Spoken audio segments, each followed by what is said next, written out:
when we had talked or did the interview for the Asheville show that there are bands that use bluegrass instruments and aren't technically bluegrass bands.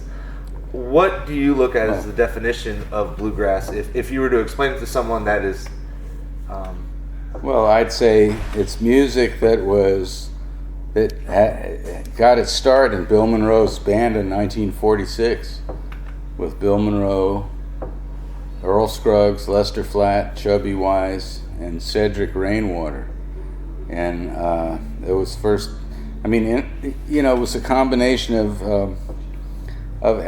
innovative elements. Like Bill Monroe was an innovator on mandolin. He also had an amazing sense of, he was a great singer and had a real unique vocal style that he incorporated with, duets and trio singing and quartet singing. And Earl Scruggs was kind of the culmination of a lot of earlier banjo styles that he refined into,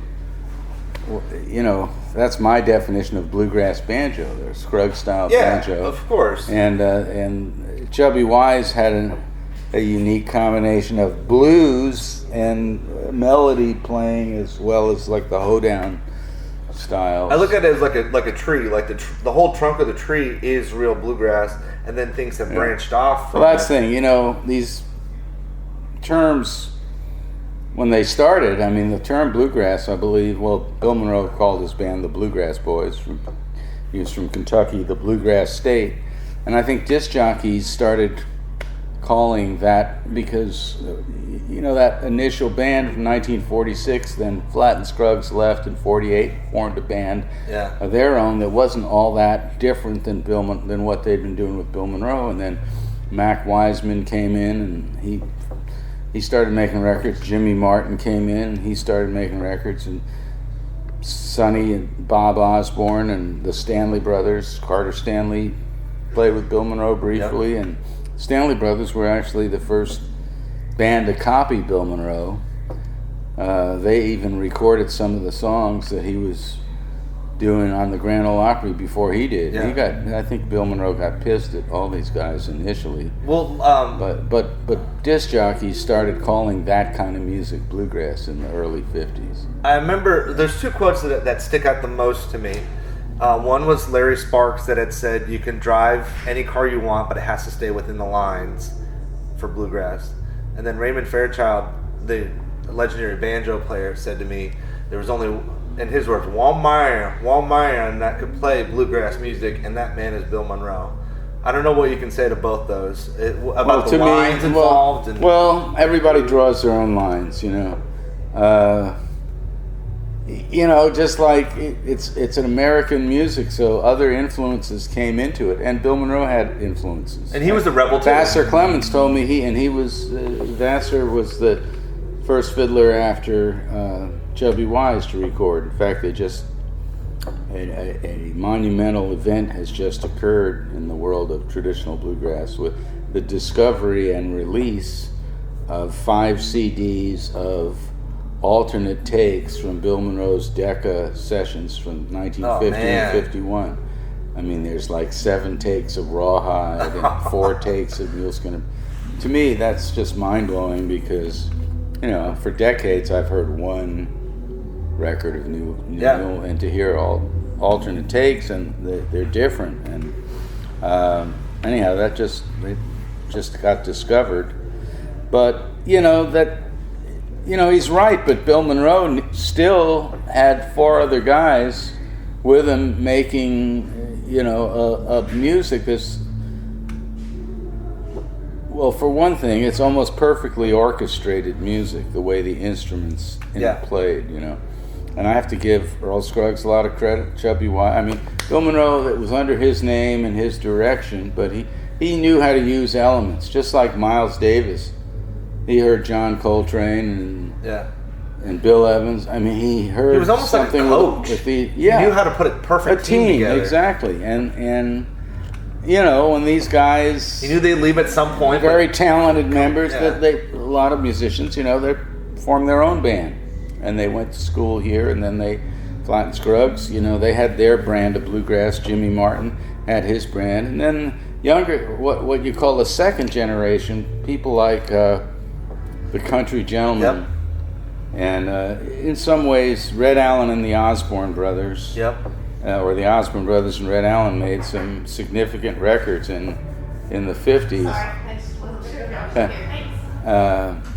where they innovated a vocal style. Yeah. There are just certain elements that become a style. I mean, that original bluegrass band, you had some real innovators. Earl Scruggs, I mean, the way he played was, and a lot of people consider that bluegrass. Even though when they came on the scene, they didn't want to call themselves bluegrass. They were trying to call it folk music with overdrive. Yeah. Everybody wants to be original is the thing.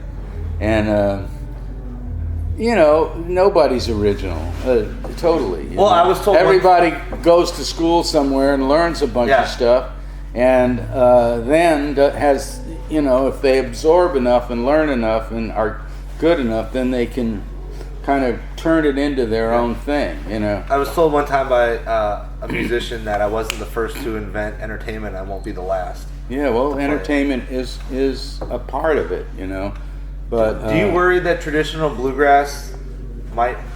Do you think it'll survive? What does that mean? I mean, survive. I mean, nothing will survive. Well, okay. The universe will explode. I don't know. I think the lines have become so blurred. I just think, what I really think is, there's a lot of great music, and the last century, a lot of it got recorded, whereas all the previous music in the world you can't hear it now. You don't really know. You could read Bach off of paper, but you can't hear the music that was played in his time and all that. But now we can hear these things, and I think the great thing about all art is individual expression. And there's periods and schools, and you can label this and that, but when it all comes down, Duke Ellington said, there's only two kinds of music, good and bad. Well, so in other words, bluegrass, if you have geniuses like Earl Scruggs and Bill Monroe playing music, that's one thing. If you just have, somebody, is it hard for you when you see that things are considered bluegrass when they're not actually traditional? Well, it's not, I don't really pay much attention to most of what's going on now. I'm still studying. I got excited about, these old recordings of Bill Monroe because, there's certain, there's some musical giants, and then I know a real good bass player that says, there's rocks and then there's pebbles, and somebody like Earl Scruggs, Bill Monroe, Mozart, Benny Goodman, Duke Ellington, these are giants, musical. Ella Fitzgerald, Thelonious Monk, and then, really, if you want to get into it deep, you have to do a lot of listening and a lot of studying. It's just not a question of somebody calling something bluegrass. Unfortunately, most people aren't musicologists. They just, like to hear something they like. So, they hear Alison Krauss or they hear, I don't know, and it's just important if people enjoy it. Ultimately, this is we don't need any more music. Actually, we could just listen to Mozart. We could listen to Duke Ellington. We could listen to the Stanley Brothers. We could listen to Ben Webster. We can listen to Shostakovich. We could listen to, there's more great music, great music that nobody's ever heard because record companies just aren't marketing it. Bela Bartok. How many people are listening to Bela Bartok? You spent your life. It's significant, though.